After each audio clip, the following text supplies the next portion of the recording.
जोश यूं पैदा करो जिंदगी के वास्ते, कुछ जोश यूं पैदा करो जिंदगी के वास्ते, यूं मजाकिया होश में जिंदगी नहीं कटा करती। सर बेसिकली मैं मेरा परिचय दे दूं। नाम गणेश सुलाखिया है, बाय प्रोफेशन इंजीनियर, और इंदौर के पास एक छोटा सा कस्बा है बेटमा, वहाँ का मैं रहने वाला हूँ। और आज मैं सबसे पहले शुक्रिया अदा करूँगा माँ जगदम्बा का, जिन्होंने इस धरती पे मुझे भेजा और आप सब लोगों के बीच में, इस सुंदर सिटी के बीच में, इस खूबसूरत वादियों के बीच में आपसे रूबरू होने का मुझे मौका दिया। और मैं उनका भी धन्यवाद देना चाहता हूँ जिन्होंने इस सिस्टम में मुझे इंटर किया। और एक बार जोरदार तालियां चाहूंगा मेरे गुरु, मेरे मेंटर, मेरे भगवान, मेरे पार्टनर, मेरे है ना इस बिजनेस के मेंटर हैं माधव सिंह सोलंकी सर और अनोख तिवारी सर। जोरदार तालियां इनके लिए। अभी पीछे तक आवाज आ रही है? आ रही है सर? महिला आ रही है, महिला शक्ति। अभी आप लोग थोड़ा सा चुप रहेंगे क्योंकि आवाज पीछे शायद क्लियर जा नहीं रहा है। तो यहाँ से मैं बात करूंगा तो क्लियर समझ में आएगा, पीछे तक दिखेगा, क्योंकि यहाँ मैं चल रहा हूँ तो आवाज आ रहा है। तो मैं थोड़ा सा डिस्कशन आपसे ये करना चाहता हूँ कि मेरी एक्चुअल स्टोरी क्या रहा, क्योंकि टाइमिंग हमारा फिक्स है 15 मिनट का। तो उस टाइमिंग में भी हम बात करेंगे कि आगे कैसे क्या मैटर रहा। तो मैं स्टार्ट करता हूँ मेरी जर्नी को। बेसिकली मैं छोटे से कस्बे से बिलोंग करता हूँ और जब मेरा 2005 में सफ़र चालू हुआ कि मैं जॉब में था, तो मेरे जीवन के कुछ बड़े सपने थे। मैं कुछ बहुत बड़ा करना चाहता था। जब मैं जॉब में था तो मेरे प्रोफेसर कहा करते थे कि गणेश, अगर कुछ बड़ा करना है तो बिजनेस करना पड़ेगा। अब मेरे लिए सबसे बड़ा चैलेंज ये खड़ा हो गया था कि अगर बिजनेस करना है तो अपने पास तो पैसा ही नहीं, करेंगे कैसे? और छोटे मोटे पैसे से अगर बिजनेस भी चालू कर देंगे तो बहुत बड़ा कुछ कर नहीं पाएंगे। तो उस समय कुछ मेरे जीवन में ऐसे कोई सेमिनार हुआ और 2005 में मैं उसमें इंटर हुआ और मैंने जीवन के वो सपने देखना चालू कर दिया जो हर व्यक्ति अपना देखता है। उन सपनों से मैंने शुरुआत की। धीरे धीरे मेरा जर्नी बढ़ता गया, एक अच्छा पोजीशन, एक सेटअप, सब कुछ बढ़िया चल रहा था। पर जीवन में एकाएक कुछ न कुछ आंधियां आती है। 7 साल बाद मेरे जीवन में एक आंधी आई। उस आंधी ने सब कुछ बिखेर के रख दिया। अब मेरे लिए सबसे बड़ा चैलेंज ये था कि वो कैसे उसको, उस सेटअप को वापस जमाना है। 1 साल हो गया सर, मैं इंतजार करता रहा कि मेरा जीवन वापस से सेटअप होगा, नहीं हो पाया। मैं वापस बैक हो गया। 1 साल तक पूरा डिप्रेशन में चला गया। फिर मैं ट्रेडिशनल बिजनेस में सेटअप जमाना चालू किया और ट्रेडिशनल में भी बहुत अच्छे लेवल पे मैं गया। फिर जीवन में 2015-16 में मेरे जीवन में एक बहुत बड़ा क्राइसिस आया। उस क्राइसिस ने, क्योंकि स्टोरी शॉर्ट में बताना है इसलिए अपनी सारी बातें कर नहीं सकते, उस क्राइसिस ने मुझे फिर से उस पोजीशन से लाके फिर से गिरा दिया। और कभी कभी तो ऐसा लगता है कि सब लोग बोलते ना कि मेरे ही जीवन में क्यों होता है, हालांकि मैंने कभी नहीं सोचा कि ये परमात्मा की कोई मर्जी होगी। बहुत अच्छा चल रहा था, महीने का 1 लाख 2 लाख वहाँ भी ट्रेडिशनल में आ रहा था, अच्छा पोजीशन था। पूरा एक थप्पड़ पड़ा, पूरा वापस से जीरो, फिर जीरो हुआ। और फिर वहां से मेरे जीवन में बहुत बड़ा टर्निंग पॉइंट आया कि मैं इतने ज्यादा डिप्रेशन में चला गया। ऐसे ऐसे गलत डिसीजंस मैंने ले लिए और उन छोटी छोटी, हमारे इस डायरेक्ट सेलिंग इंडस्ट्री में बताते हैं कि उन छोटी छोटी चिंदी चोर कंपनियों ने मेरा जीवन खराब कर दिया। और लेभाऊ.com इतनी सारी आ गई मेरे जीवन में कि मैं इतना पीछे चला गया कि लाखों रुपए का मेरे पीछे कर्जा होता गया। और एक दिन मैंने सोचा कि गणेश अब क्या करेंगे, अब तो कुछ जीवन में बचा ही नहीं। और सर स्थिति की अगर मैं बात करूँ ना तो आपको ऐसा लग रहा होगा कि ये स्टोरीज है, रियल में बताऊं मैं कि जब मैं कैरियर समझ रहा था उससे पहले की अगर मैं बात करूं तो ये जो लड़का आपके सामने खड़ा है, मेरा कोट पैंट टाई में चला सर, 20 रुपए भी नहीं था सब्जी लेने का मेरे पास। तो ये रियल स्टोरी है। और आप इमोशनल भी मत होना, क्योंकि एक्चुअल में मेरी घर की अगर स्थिति की बात करूं मैं तो मेरी मैडम, मेरी मम्मी, मेरे पापा बहुत समझदार रहे हैं। उन्होंने जीवन में यही बोला कि गणेश तू जो करेगा ना बेस्ट से बेस्ट करेगा। कुछ भी गलत नहीं करने वाला है तो उन्होंने मुझे पूरी छूट दे रखी थी कि आपको जो करना हो करो, टेंशन नहीं लेना, आपको गलत डिसीजन नहीं लेना, कुछ जो होगा हम निपटेंगे। सर स्थितियां ये होने लगी मेरे घर की कि मेरे घर अभी जैसे मैं गाना सुनता हूँ ना आपके बरस, जिसमें हम लोग बताते हैं कि इस साल वो कर देंगे, तो ये मैं बार बार गाना सुना करता था। और ये जो बाहर के लोग हैं वो क्या लगता है आपको, ये वो कर्जदार लोग हैं, जब वो आते थे तो मेरा दिमाग खराब होता था। और मेरे घर की शटर मैंने आगे से बंद कर रखी कि ताकि जितने भी लोग अगर आए तो मांगने वाले जो आते थे, मैं तो फील्ड में रहता था, क्योंकि जिनसे कर्जा ले लिया वो तो आएंगे ना सर, नहीं आएंगे। वो आते थे, मेरी मैडम, मेरी मम्मी उनको फाइट करती थी। और कई बार मेरे बच्चे जो छोटे होते थे वो बोल ही देते थे कि पापा ने कहा है कि पापा घर में नहीं है। क्या बोला है? पापा ने कहा है पापा घर में नहीं है। और सर स्थिति ये होती थी कि कर्जे लेने वाले रोज आने लगे और एक दिन परिस्थितियां बिगड़ती गई। और सर हम दिन में एक दिन, 2 दिन, 4 दिन लगभग लगातार सब्जियां नहीं लाने वाले कारण मैडम कई बार कह भी देती थी, क्या रोज बच्चों को आप दाल चावल खिलाते हो, रोज हमको क्या आप कोई सब दालें खिलाते हो। क्योंकि हमारे क्या है कि जैसे किसान भी हैं, तो किसान होने के कारण दालें तो हो ही जाती है, तो वही दालें हम खिला रहे थे। तो मैडम ने बोला कि यार कुछ तो चेंज कर दिया करो। पर चूंकि कई बार जब मैं बाहर निकलता था ना, तो कोई न कोई सामने आ ही जाता था मांगने वाला, तो मैं उनको बोलता था जब मैं बाहर निकला ना तो और बड़ी प्रॉब्लम खराब और हो जाएगी। तो वो बोलते थे फिर इसका सॉल्यूशन तो निकालो, कुछ समाधान पे काम तो करना ही पड़ेगा। तो मैंने सॉल्यूशन पे जब भी जाता था तो कुछ न कुछ गलत डिसीजन हो जाते थे। अभी प्रॉब्लमें बढ़ती जा रही थी और प्रॉब्लम इतनी ज्यादा बढ़ती जा रही थी कि 20-20 रुपए के लिए तरसना पड़ रहा था। बाहर किसी से कुछ मांग भी नहीं सकते थे, क्योंकि सभी को, कुछ लोग क्या है मुझे देख के ही मुड़ जाते थे, अपने वाले मुझे देख के ही मुड़ जाते थे, क्या ये कहीं मांग नहीं ले। और रिश्तेदारों की ये स्थिति हो ही गई थी कि गणेश आ रहा है बाहर निकल गया, कुछ मांग लेगा, क्योंकि मेरी परिस्थिति सभी के सामने थी। मेरा शटर इसीलिए बंद था क्योंकि रोज मांगने वाले आ रहे थे और स्थितियां बिगड़ती जा रही थी। और जब टंकी खाली होती थी तो मेरा बीपी बढ़ जाता था। हालांकि बीपी नहीं है मुझे, ना टेंशन मत ले कैंसर वालों को तो हो नहीं सकता। तो मैडम बोलती थी कि गणेश सर जी अपने यहाँ टंकी खाली हो गया है तो टंकी की व्यवस्था कर दो आप। तो वो जैसे ही बोलती थी ना तो मेरा अंदर से मन ऐसा हो जाता था कि यार आप टंकी के लिए 1000-1200 की व्यवस्था कहाँ से करेंगे, क्योंकि मार्केट में तो कोई व्यवस्था बची नहीं, सबसे तो ले लिया है, एक भी नहीं बचा जिससे नहीं लेना है, फिर क्या करेंगे। तो मैं क्या करता था, 4-5 नंबर हमेशा ऐसे रखता था जिनके जो भी काम थे मैं हमेशा कर देता था। अगर वो कुछ बोलते थे तो वो ऐसे लोग थे ही सही, यार ये बंदा हमेशा काम करने वाला है। तो वो 4-5 नंबर ऐसे थे कि जो हमेशा मैं उनसे कभी ना मैंने मांगा है ना उनको कभी अपनी परिस्थिति बताई है।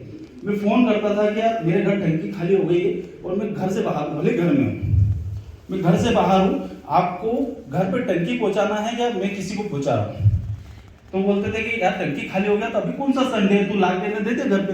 अब मैं उनको कैसे बताऊं कि अगर मैं लेने जाऊंगा तो 1200 कहाँ से लूंगा, 1500 कहाँ से लूंगा। और ये सब रियल कंडीशन बता रहा हूँ मैं। अभी मैं किसी और को पहुंचाता था वहां पे और वो टंकी उठा के लाके देता था। अब वो 6 दिन 5 दिन मुझे इसलिए मिल जाता था क्योंकि अपने वाला मिलने वाला था। तो मिलने वाला जो रहता है ना सर, तो वो इतना तो पेशेंस रखता है कि दूसरे दिन फोन नहीं लगाएगा कि टंकी लाके दे दे, तीसरे दिन भी लगाएगा। 4-5 दिन बाद वो फोन लगाते थे, क्या गणेश क्या तेरी टंकी लाया ही नहीं क्या तू। अब उनको मेरी कंडीशन तो मालूम नहीं थी। फिर मैं उनको बोलता था कि सर वो ला के रखिए, मैं देने नहीं आ पाया। अब मुझे तो नहीं मालूम था क्या इसको कैसे व्यवस्था करनी है। फिर मैं दूसरे को फोन लगाता था और ये रियल कंडीशन बता रहा हूँ आपको यहाँ स्टोरी लग रही होगी। मैं दूसरे को फोन लगाता था कि यार मेरी यहाँ टंकी खाली हो गई, मैं उसकी टंकी उसके यहाँ पहुंचाता था। और परिस्थितियां इतनी विपरीत होती गई सर कि वो टंकी का एडजस्टमेंट करते करते मेरे महीनों निकल गए। और फिर वो धीरे धीरे मेरे दिन केंगन की अगर मैं बात करूं तो उससे पहले मेरी परिस्थितियां बिल्कुल विपरीत थी।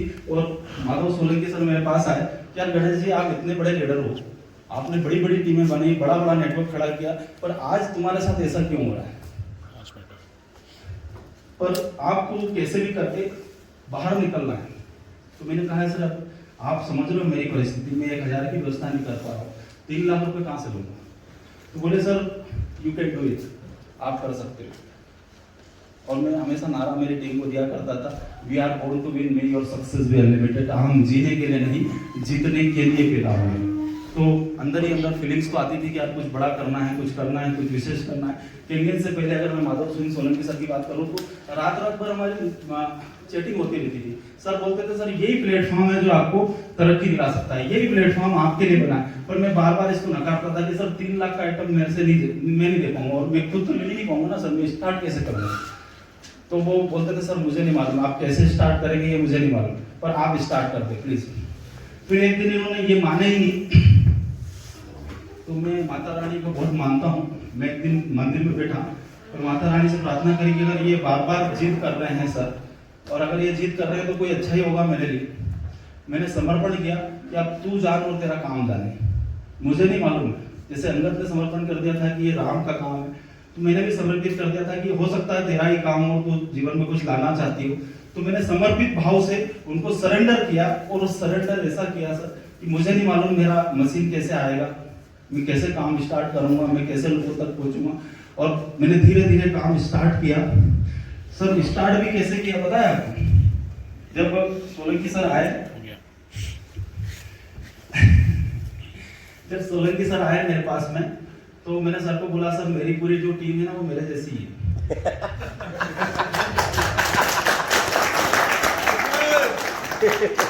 तो झेल लोगे पर इनको कैसे झेलना। तो बोले कहना क्या चाहते हो? मैंने सर मैं देखो एक बात बताऊं आपको, मैं तो आ गया हूँ यहाँ पे इंदौर तक डेमो देखने के लिए। जिसको मैं बुलाना चाहता हूँ उसके पास पेट्रोल का भी पैसा नहीं है, उसको कैसे बुलाएंगे? तो आलिया तो बजा लो, मन में आ रही हो तो ठोक दो। तो बोले कौन आ रहा है? उनकी कि यार घनश्याम जोशी जी जो आज 6 से है, जोरदार तालियां उनके लिए। घनश्याम जोशी जी को मैंने बोला कि सर आप आओ। सर ने बोला कि सर क्या करना है? तो बोले सर पैसा नहीं है यार, आपको इंदौर आने के लिए 200 रुपये किराया लगेगा, मतलब मैं बाइक से अगर आता हूँ। मैंने एक और बैठा हुआ यार, और मैं 200 रुपये सर से लिया, माधव सिंह सोलंकी सर से लिया, और उनको फ़ोन पे किया, उनको मैंने बुलाया और फिर सबको पूरा डेमो दिखाया। जोशी जी ने बोला सर कैसे करेंगे? मैंने मुझे थोड़ी मालूम, मुझे तो मालूम होता तो मैं पहले ही स्टार्ट कर लेता। उनको इसलिए बुलाया कि क्या नहीं होगा। तो जोशी सर ने बोला सर अगर आपने डिसाइड कर लिया करना है, मैंने हाँ करना है। बोले करना है तो फिर करेंगे सर। फाइनली हमने डिसाइड किया। फिर हमारी टीम में 1 करोड़पति फर्म और जो अमीर आदमी है वो हमारा फोन ही नहीं उठाता। मेरी टीम में ये भी 6 है, तो मैंने इसको फोन लगाया भाई, मैंने कहा राम जी, राम सर बहुत बढ़िया जबरदस्त काम आया है। अब इनको ये तो मालूम था कि सर कर रहे तो काम में दम तो है ही। बोले सर बताओ कितने का है? आप मुझे शुरू में नॉलेज तो था नहीं, तो मैंने क्या बोला सर राउंड फिगर में 3 लाख रुपए प्रोडक्ट है और घर का प्रोडक्ट है। तो इन्होंने मेरा फोन उठाना बंद कर दिया, उधर ही रहना, इधर आना मत, इधर नहीं आओगे सर, है ना, ये फालतू की बातें नहीं करोगे। 3 लाख रुपए मैं नहीं लूंगा, तुम करना उधर ही करो, इधर नहीं आना। यार फोन भी नहीं उठा रहा, क्या करेंगे? एक दिन माधव सर को बोला सर अपनी बाइक उठाओ, और माधव सर के पास बाइक है, 6 से भी चला सकता। तो मैंने सर को बोला सर भी क्या करें? बोले कहाँ चलना बताओ ना। मैंने सर जाना तो 15 किलोमीटर दूर है, पर दादा मिल नहीं रहा ना, फोन उठा नहीं रहा है, घर पे होगा नहीं, उसके होटल पे होगा। दिन में दोपहर में 2 बजे इनके होटल पे पहुंचे और इनके लेबर से पूछा बॉस कहाँ है? तो बोले बॉस तो अंदर सोए हैं। इनको उठाया, कारा मेरी तरफ देखे, मैंने कारा देखने की जरूरत नहीं, सीधे प्लान देखो। कारा मतलब जोर से बड़ी बड़ी आंखों से देख रहे मेरे को। अरे मेरे दादा चुप रहे, अभी तेरे को प्लान देखना। मेरे दोस्त मेरे साथ में आए और इनका प्लान देख ले, और प्लान देखने के बाद तेरे को नहीं समझ में आए ना तो मेरे को जो भी काम करवाना आज दिन भर तेरे यही काम करूँगा। बोले सर आप आए हो तो कर लेते। उन्होंने प्लान दिखाया, समझ में आ गया। सर प्रोडक्ट में तो दम है, करना है। मुझे हाँ करना है, पर 3 लोगों की व्यवस्था करना है। 3 मेरे, 3 जोशी सर के और 3 तेरे, 9 लाख रुपए चाहिए। अरे सर बोले ऐसा थोड़ी होता है, मेरी करना, तुम्हारे दोनों को तुम जानो। अरे मैंने कहा तो तैयार तो हो जाएगा, मेरे को तो स्टार्ट करना है, मैंने तो स्टार्ट ही नहीं करा, क्या करना है? बोले वो तुम जानो सर, मैं तो करूँगा काम, और काम करूँगा तुम्हारा साथ ही करूँगा। अब मैंने नीचे आके सर को फोन लगाया, मैंने सर ये तो तैयार हो गया, आप क्या कर रहे हैं? सर ने बोला कि सर मैं भी करता हूँ व्यवस्था, तुम बस कार्यक्रम जमाओ। शार्ट में स्टोरी सुनाना, इसलिए हमने कार्यक्रम जमाया। हमारा दोनों का भी जैसे तैसे हो ही गया, माता रानी ने कर ही दिया और स्टार्टअप किया। देन फिर तीनों ने मिलकर एक पिकड़ी बनाया कि अभी नॉन स्टॉप वर्क करना है, रात दिन एक करना, किसी को नहीं छोड़ना। मोर प्लान मोर बिजनेस, मोर प्लान मोर बिजनेस, लगातार दे डेमो इतने डेमो करे हैं सर। अभी हमने, अभी क्या लगता है आपको 15 महीने के अंदर हम 3 शिक्षे बने और करीब 100 शिक्षे का माल रहा है। पेट्रोल का पैसा नहीं होता था तो सर को मैसेज कर देता था कि सर पेट्रोल का पैसा डाल दो, बाकी सब हो जाएगा। तो सर रात दिन मेहनत करा और आज स्थिति ये है सर कि अकाउंट में बैलेंस भी तगड़ा है। अभी घूमने के लिए आए हैं तो सुबह की बात आप समझ सकते हो, 15-20-25 हज़ार तो भी खर्च हो जाता है। 32 लोगों की टीम सर साथ में है, जिसमें 28 लोग हमारे हैं।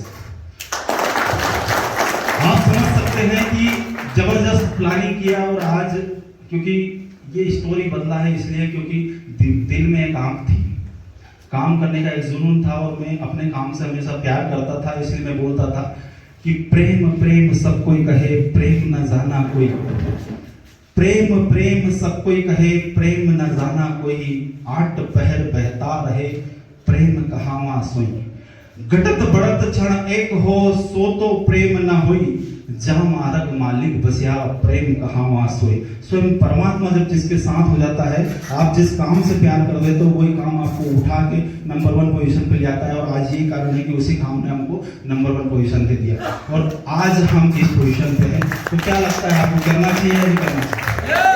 आज लाखों रुपए का जब बैलेंस अकाउंट में होता है, बोलना नहीं पड़ता है और बहुत इजी वे में चल रहा है। Thank you Madhav sir, thank you Manoj sir, बहुत जबरदस्त अपॉर्चुनिटी देने के लिए। और अल्टीमेट बिजनेस है सर, अल्टीमेट। मैं आपको लास्ट में एक ही मैसेज देना चाहूंगा कि मिला दे खाक में हस्ती अगर कुछ मर्तबा चाहे, मिला दे खाक में हस्ती अगर कुछ मर्तबा चाहे, कि दाना खाक में मिलके ही गुलजार होता है। जो यहाँ फंसे हैं वो यही निकलेंगे। थैंक यू, जय हिंद, जय भारत, जय हिंद।